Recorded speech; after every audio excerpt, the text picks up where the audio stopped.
Ku rasakan kasih-Mu Tuhan, ku rasakan kuasa-Mu Tuhan, ku rasakan kasih kuasa Roh Kudus, ku rasakan kehadiran-Mu. Curahkanlah kuasa-Mu Tuhan, mujizat terjadi di tempat ini. Curahkanlah kuasa-Mu Tuhan, mujizat terjadi sekarang ini. Curahkanlah kuasa-Mu Tuhan, mujizat terjadi di tempat ini.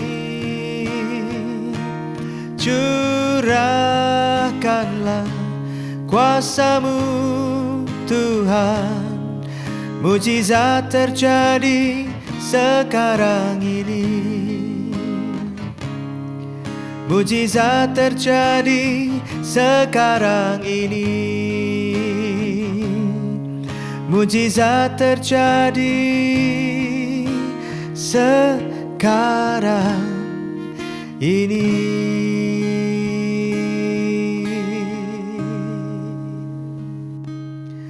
Amin.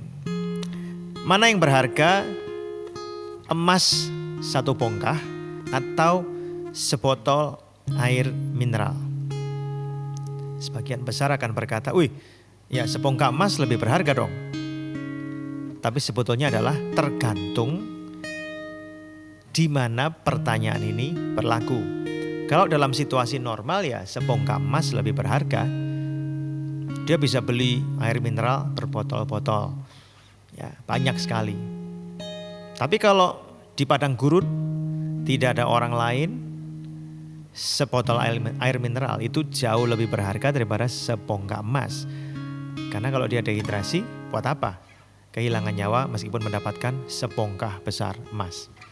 Jadi sebetulnya mana yang berharga itu tergantung dalam posisi apa kita berada. Amsal pasal 16 ayat 14-16 berkata begini. Kegeraman raja adalah bentara maut, pembawa pesan kematian.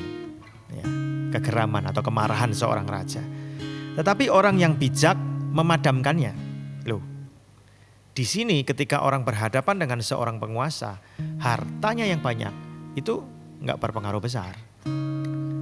Yang lebih dipentingkan di sini, yang lebih penting adalah hikmat. Bagaimana memadamkan kemarahan sang penguasa ini. Bahkan mengubahnya menjadi bercahaya. Wajah raja yang bercahaya memberi hidup dan kebaikannya seperti awan hujan musim semi. Makanya dikatakan memperoleh hikmat sungguh jauh melebihi memperoleh emas, dan mendapat pengertian jauh lebih berharga daripada mendapat perak. Emas dan perak gak bisa mendatangkan hikmat. Orang yang berhikmat tahu bagaimana caranya mendapatkan emas dan perak. Dalam hidup ini kadang-kadang orang pada umumnya ya lebih mengutamakan harta benda dibandingkan dengan hikmat. Tapi sebetulnya Alkitab mengajarkan kepada kita, loh, emas perak itu penting buat hidup kita. Tetapi jangan melupakan memperoleh hikmat Tuhan. Sebab hikmat itu berguna dalam banyak keadaan. Ada waktunya di mana kekayaan tidak bisa menolong kita. Tetapi kalau Tuhan pimpin kita, beri kita hikmat untuk menyelesaikan persoalan-persoalan yang ada, maka kita bisa mengerti. Oh, di titik itulah, di banyak situasi itu, hikmat akan jauh lebih berharga daripada sekedar harta. Oleh karena itu, punya emas perak yang banyak, bagus. Tapi jangan lupa kita juga perlu belajar hikmat. Mendapatkan hikmat itu penting sekali. Karena ada banyak hal dalam hidup ini yang tidak bisa ditolong oleh banyaknya emas dan perak yang kita punya. Jadi dari mana kita dapat hikmat? Dari Tuhan. Belajar firman Tuhan dengan benar, belajar merenungkannya dan menerapkannya dalam berbagai macam keadaan hidup kita.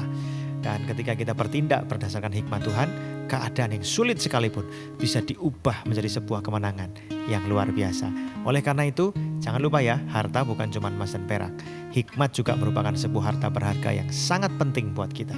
Tuhan Yesus memberkati.